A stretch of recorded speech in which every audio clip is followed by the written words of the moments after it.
Happy Friday, one and all. Welcome to the Friday edition, the last Friday edition before Christmas of the Disney Morning Show. I am Jimmy Mosley, co-founder here at Laughing Place. Over there is Kyle Burbank. How you doing, Kyle? I'm doing well. How about you? He's our managing editor. I'm doing very well. I'm happy it's Friday. Got my UJAM Christmas party tonight. Really looking forward to that. Big question for me, Kyle. Are you done with your Christmas shopping yet? Um, Potentially. Okay. No, I mean we have to figure out if we want to buy presents for other people, like other people besides the people we already bought ones for. So it's So nebulous. the Mosleys don't celebrate Christmas. And we also, I mean, we celebrate Hanukkah, but believe it or not, Hanukkah for is not necessarily the biggest. Um, in some communities, in ours it's not. So we do though have our anniversary in December, and so every year, and this is a setup for something that I should have set up before the show. So every year, we get ourselves kind of a family anniversary gift, more so than just getting her something like that. Yesterday, Your audio's breaking up a lot. It sounds like it's let me read. muffled. Now I can't hear you at all. Do do do do. He was fine before the show, folks. I promise you. Do do do. Can't hear you. Do do do do. Can't hear it. How about Oh, now? yes. Yeah. Okay. This is not the best connection here, so I will try to do something about that. But hopefully, I will be careful not to touch it now. So anyway, we don't get an anniversary. We get a kind of a group anniversary gift, and so yesterday, Gideon and Rebecca did that themselves. I'm trying to crop this properly. That seems good. So yesterday, Gideon and Rebecca got an anniversary gift for the family. I hope I'm not out of turn showing this, Rebecca. If I am, I apologize in advance. You know what? Do the stock price. I'm going to come back to it. I'm going to roll number one. Don't improvise. All right. Let's look at the stock price this morning. Yesterday we were at $112.41. Now we're at $112.22. The stock is flat. There's nothing going on in the world. Everything is fine in Washington.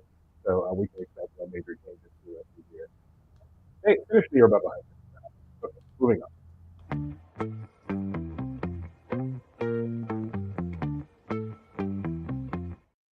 Good morning and welcome to another LP Disney Weather Report. It's the 20th of December. A cold rain has fallen down. Kenmore Square's deserted. The college kids have left town. Sure don't feel like Christmas time. Sure doesn't feel like Christmas time. To me, down in Filene's basement, pretend I'm shopping for a friend. This time of year means nothing. When you've got nothing you can spend, it sure don't feel like Christmas time. It sure doesn't feel like Christmas time.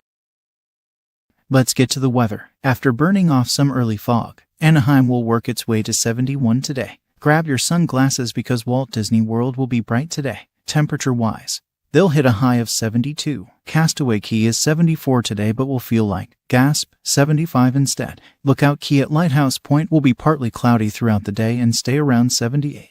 Disneyland Paris is cloudy tonight and some light rains are possible in the coming hours. It's currently 42 degrees but winds are making it feel more like 36. Tokyo will stop just shy of 60 degrees tomorrow with mostly sunny skies. Shanghai will once again see lots of sunshine tomorrow but will top out at 47 degrees. Lastly, Hong Kong will be sunny tomorrow and will reach the upper 60s. And that will do it for another Disney weather update. Have a great day and I'll see you soon. Bye for now.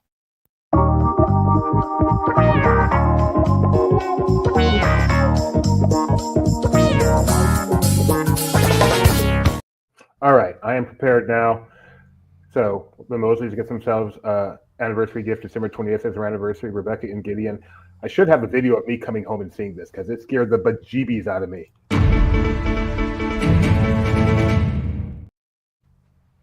Really?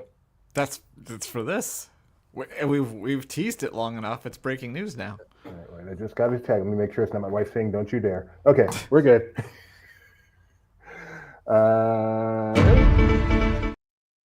We got a reindeer in the house.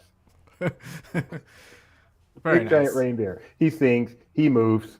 I walk in the house yesterday. I see Gideon, which is unusual for him to be in the living room, so I'm kind of focused on him. And I just kind of like, wow! Oh my goodness. He's huge. It scared me. Anyway, we have a reindeer. Moving on. Doobie, a couple of days ago, we talked about how a Bluey movie was going to be coming to theaters in 2027. And funny enough, I was having a conversation with our CEO, Benji, and I was like, hey, do you think that maybe as part of this movie deal, they were finally able to get the theme park rights that they passed up on in 2019? And he said, no, I don't think so. I think we would have heard about it if they did. They'd have to announce that. Well, yesterday, they announced that Bluey will be coming to Walt Disney World, Disneyland, and the Disney Cruise Line in 2025. So I'll start in January 25. The Disney Wonder Sailings out of Australia and New Zealand will feature meet and greet opportunities with Bluey and Bingo. Makes sense. It's an Australian show. Start them in Australia. They'll also have an interactive game that ends with a dance party as part of the Bluey theming on the ships. And then we still have to get details on what it'll mean for Disneyland and Walt Disney World, but probably meet and greets to start. But it sounds like there'll be more Bluey presence in the parks. How exciting for you, Bluey fans. Oh, you're such an idiot, Doobie. And speaking of continued presence in the park, was that a Kyle level segue there? Sure. I like it. And then show the wrong tab. We've got Celebration Encanto, which was scheduled to close September 6th at EPCOT. I presume that was last year. I mean, this year, that it was scheduled to close September 6th. And they obviously extended it because we're past September 6th. And now they have said it is a permanent part of EPCOT until we at some point take it away. So, yeah, Celebration Encanto over at Communicore Plaza, easily the highlight of what is otherwise a very subpar Communicore Plaza. And I've heard it's really bad, too. So it is not really bad. Proper expectations is all I got to say. But it is not really bad. Okay. In my humble opinion. Well, speaking of things that are really bad, theft is bad. And a documentary we actually heard about this documentary a few months ago that it was going to be happening called Stolen Kingdom. Bad things happen. See, this is right there. About the theft of Buzzy, the audio animatronic from the Wonders of Life Pavilion. This movie is going to premiere during the 31st annual Slam Dance movie film festival is the word. That'll be taking place February 20th through the 26th at the Directors Guild of America Theater, as well as Quixote in West Hollywood. We don't actually know the showtimes yet. Something interesting is they do say online screenings will be available on the Slam Dance channel February 24th through March 7th. So hopefully people who can't go and see that will get a chance to. But yeah, I'm very excited for this documentary. It should be very interesting. I'm going to keep saying very a lot. So they talk, Bluey, they found the guy who stole Bluey. Really fun.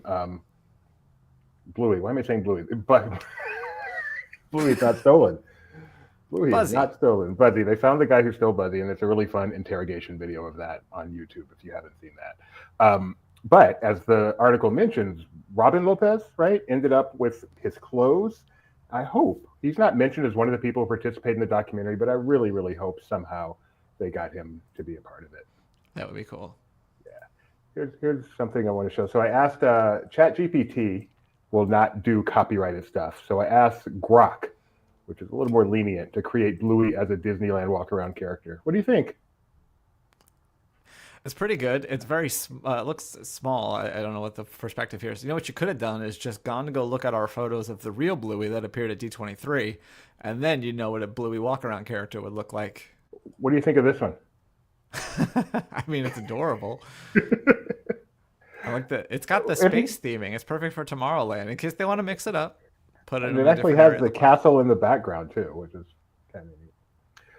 Anyway, moving on. Gronk, there is already a Bluey walk around. I mean, it was at D23, yeah. I didn't notice it in our article. That seems like that would have made a lot of sense. That's all. Anyway, we're on to EPCOT, Living with the Seas. The Seas with Nemo and Friends. And they have added some Christmas decor inside the tanks, which is kind of cool. So you see a little Santa hat there on the coral. and a little chimney with Santa coming down, which is really cute. And my favorite part is the article where we say we presume these are all safe for the fish, even though we don't have any direct knowledge of that. But yeah, they're very in bio contrast and over there it's just so sure this is safe. But very cute, very adorable the way they are just doing little big and little Epcot Christmas touches. And also, finally, over at Big Thunder Mountain, where we know they are closing Big Thunder Mountain for a long refab, almost or all of 2025 once it closes.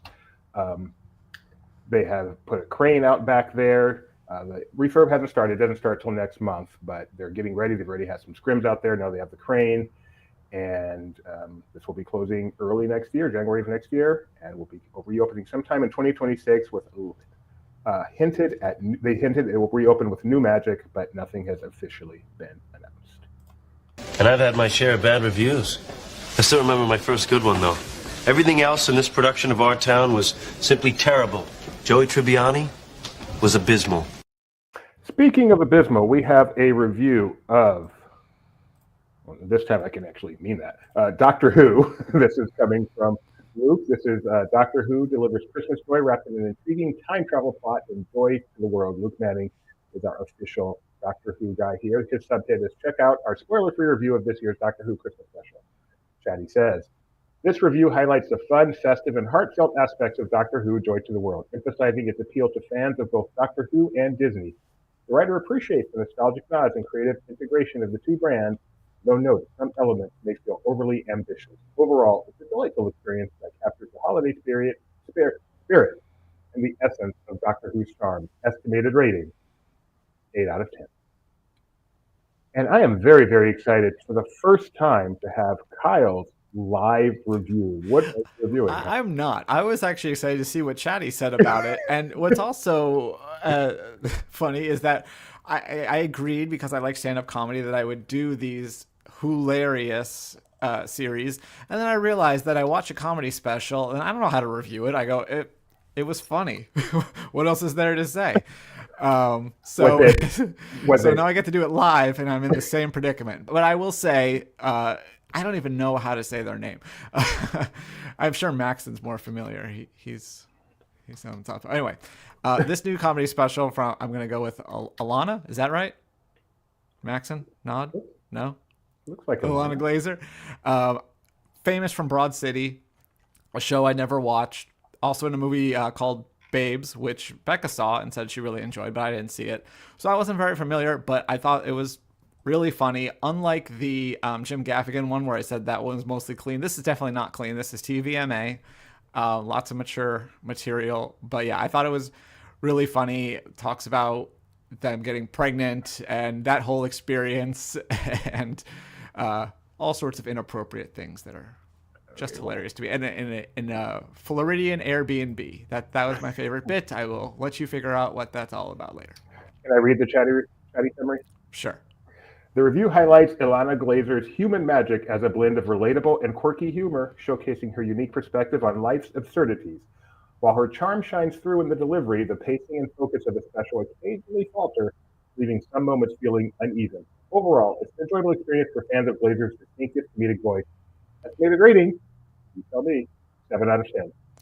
I think it would be higher than that, and I don't remember saying anything about pacing or whatever, so I just completely invented things about my review. Yeah, if Chatty doesn't find enough information, it will get the information anyway. So. Yeah, like I said, I got to like 500 words, but yeah, there's only so much you could say about stand-up comedy as I'm learning. And the rest. And speaking of and the rest, Kyle is maybe the biggest Jeopardy fan you know.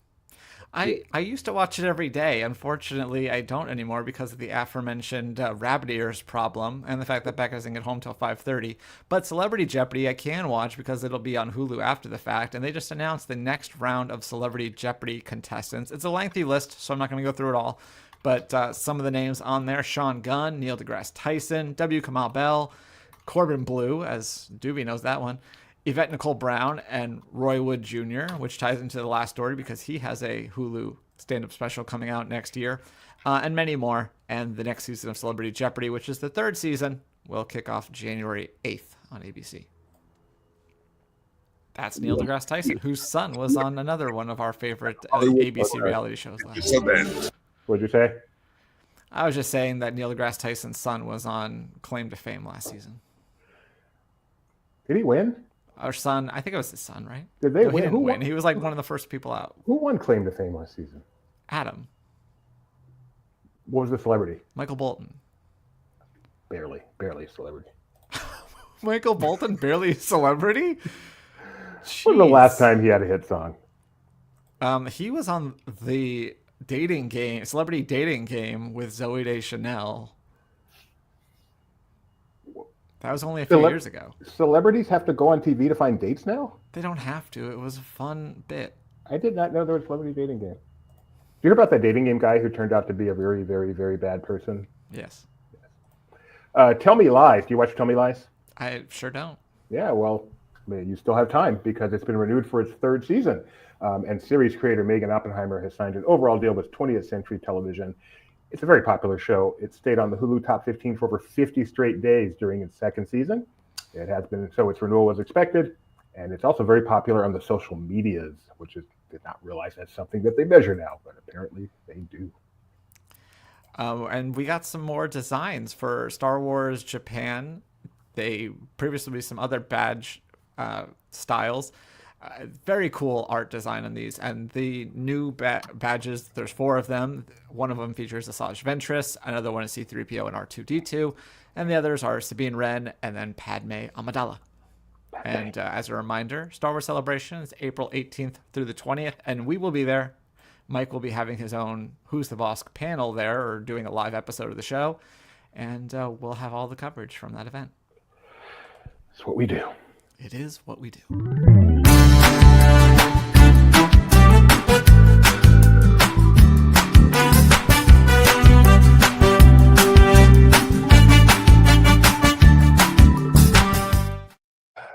So around LP, we've got a lot of stuff going on as usual. We're going to have a guest for this segment. I'm excited for that. So first time guest. I don't even want to jinx him. I'm just going to say we hope he shows up. But before that, let's talk about what we've got going on. Mufasa, of course, is in theaters now. We made our predictions. My prediction was high, pretty high. I guess Thursday's results make me look pretty stupid.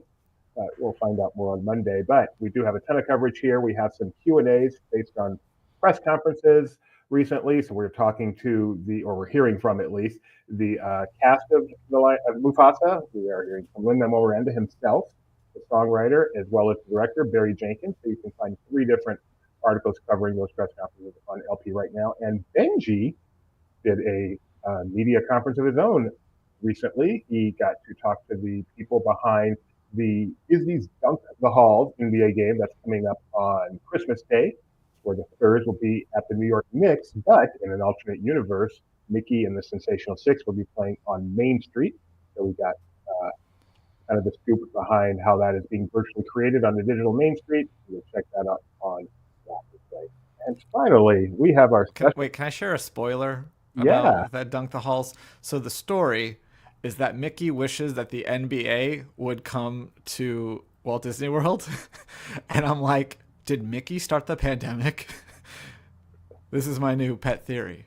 Because the NBA did come to Walt Disney World. Yeah, it sure did. That is hilarious. That's funny. Okay, we are going to bring on now for the first time. He has no theme song yet, but if he keeps coming, we'll make one.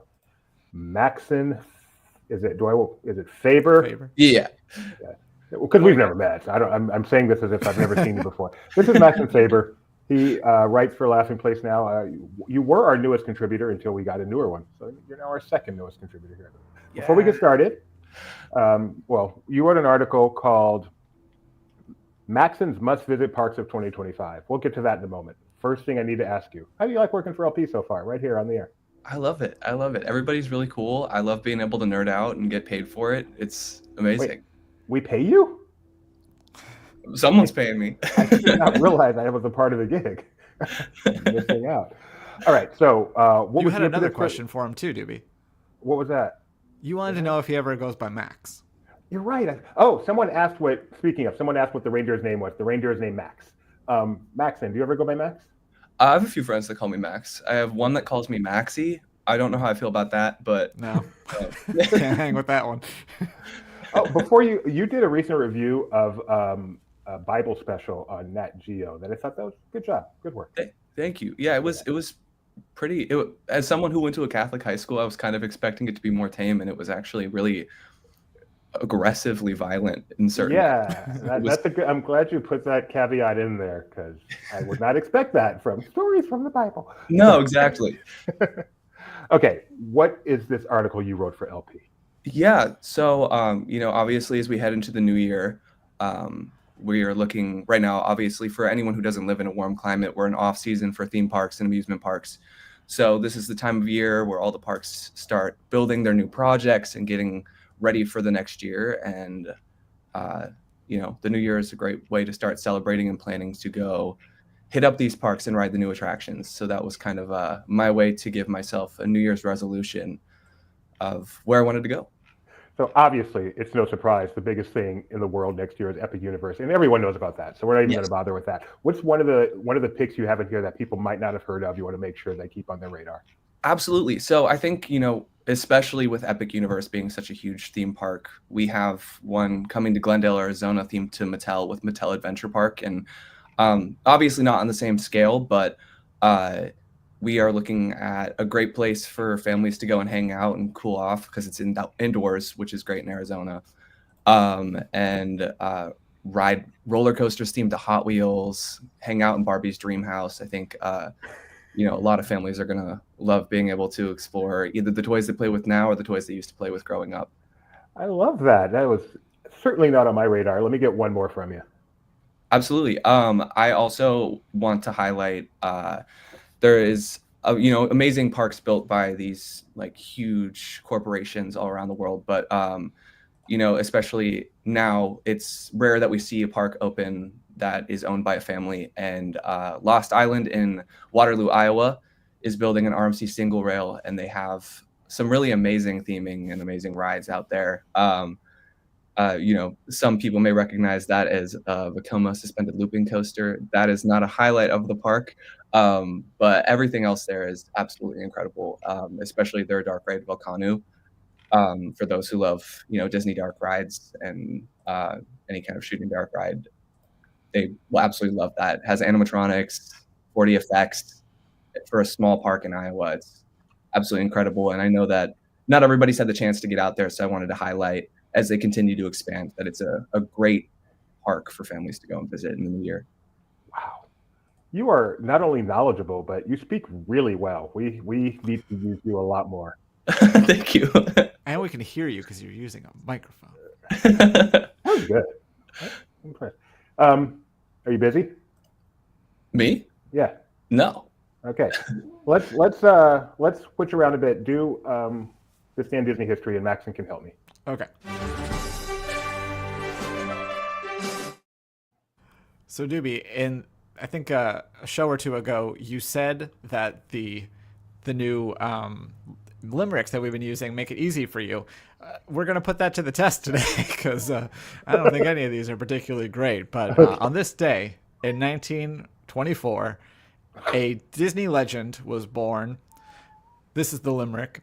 A talented artist once drew for Disney with vision so true. He brought magic to life in sketches so rife with worlds that felt vivid and new. I'm guessing that did not help a whole ton. That is as generic as it gets. Do you happen to know? Especially because his he did draw, but he was inducted as a Disney legend for Imagineering. He's worked on such attractions as Great Moments with Mr. Lincoln, Carousel of Progress, Pirates of the Caribbean, and The Haunted Mansion. Anything coming to mind for you, Maxon? No. It's not Mark Davis because he would have been an animator too. Don't tell me. Okay, well, too late. Do you know who that is? No. It's Disney legend Sam McKim. Yeah, I definitely think of him as an artist for the parks much more than an animator. Well, ChatGPT disagrees. Also, whenever Sam McKim comes up, I have to mention he's now passed away, of course, but he is I've met him many times, and he is perhaps the nicest, most classic gentleman I've ever met in my entire life. Well, this one should be a little bit easier. 1968, a short debuted attached to another film that I'll tell you about afterwards. A bear with a penchant for honey faced winds that were wild, cold, and runny. With a friend in a cloud and a storm blowing loud, they braved it all through it, though it wasn't all sunny. Sorry. That's a helpful one. Yeah. Max, do you want to take this one? Sure. Winnie the Pooh. More specifically. More specific. Oh, okay. It's blustery. It's the short. Yeah. Close Day. enough. That's the Winnie key, the that, Winnie the that's Pooh the and key Blustery word that Day. would have got you to type in on DTL. Blustery, yes. Yeah, and so that was attached to the live action film Horse in the Gray Flannel Suit. Which I have never heard of in my life. You have never heard of the Horse in the Gray? It's another so you're Kaplan family classic. You're in the theme park section of LP, not the Disney history section of LP. Well, I'm curious now. I have so many images in my head about a horse in a flannel sweater. I'll have to look it up after this, or Dewey can look it up. On this day in 1979, a movie opened. A ship ventured out far and wide to a place where the stars seem to hide. A force so intense it bends time and suspense and pulls all things in with no guide. That actually is pretty good. Now that I've read that again, it's pretty good. Is it the black hole? It is the black hole, yes.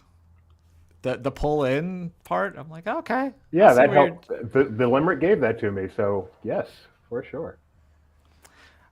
Next up, on this day in 1991, I don't have a limerick or anything for this, but Doobie, something opened at Walt Disney World, something that had never been opened before, something that's still around but with a different name, and ties into some news from earlier this week as well.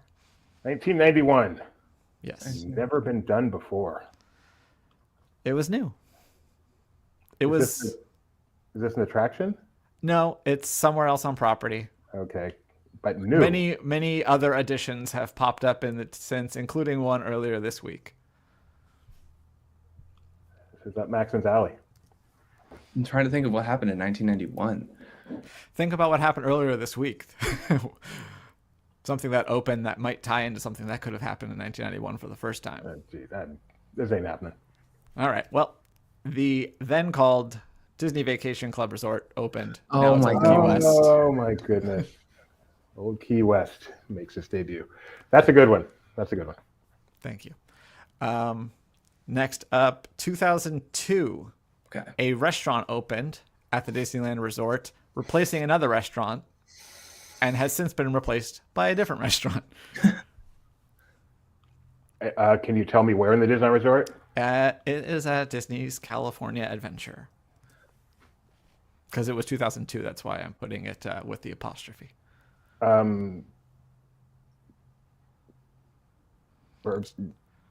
Replaced a restaurant in 2002. So already a year into the park, year and a half into the park, and it's already replacing a restaurant.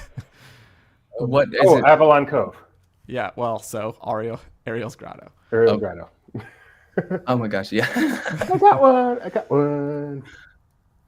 Only need to hold your hand a little bit. It's fine. On this day in 2019, we have two different movies that opened. We'll go with the first one. On the same day? I should say year? one premiered, one debuted. One opened, one debuted.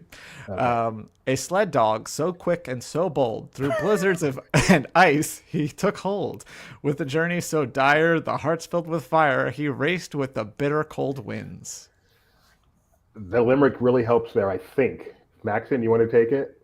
I don't know what it is. Oh my. Okay, then I will try to take it. Is it Snow Dog? No. Is it 8 Below? No. What the heck is it then? It's a movie that debuted in 2019 that you can no longer watch on the platform that it debuted on. That's Togo. Oh, Togo. the Oh Spanish my gosh, movie. yeah. Wow.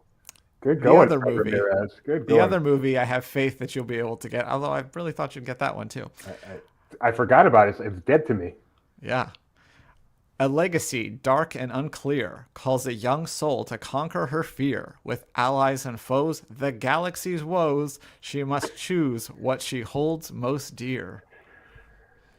2019, I forget what's what there. So I'm going to go with The Last Jedi. Incorrect. The Rise of Skywalker. The Rise of Skywalker. Yay. Maxon, have you seen the latest Defunctland? I have not. What is it about? Okay, then we will let you go now. I'm going to talk about it right now. It is about part 1 of the history of animatronics.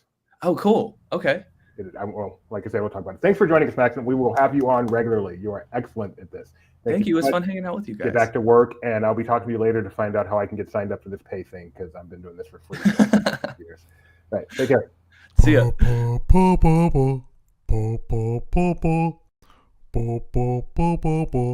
The fun stuff.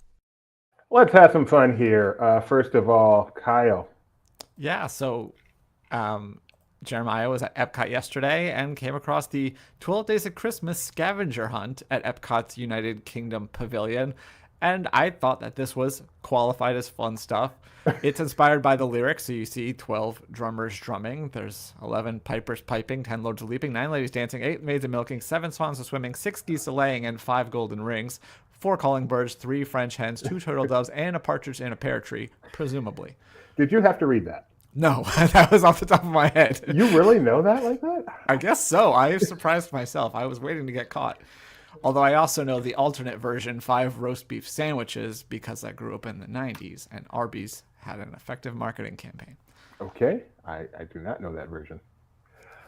Okay. As I just mentioned with Maxon, sorry. Why is this like not right at the top of their thing? As I just mentioned with Maxon, Defunctland has released their latest video. We talked about this earlier in the week.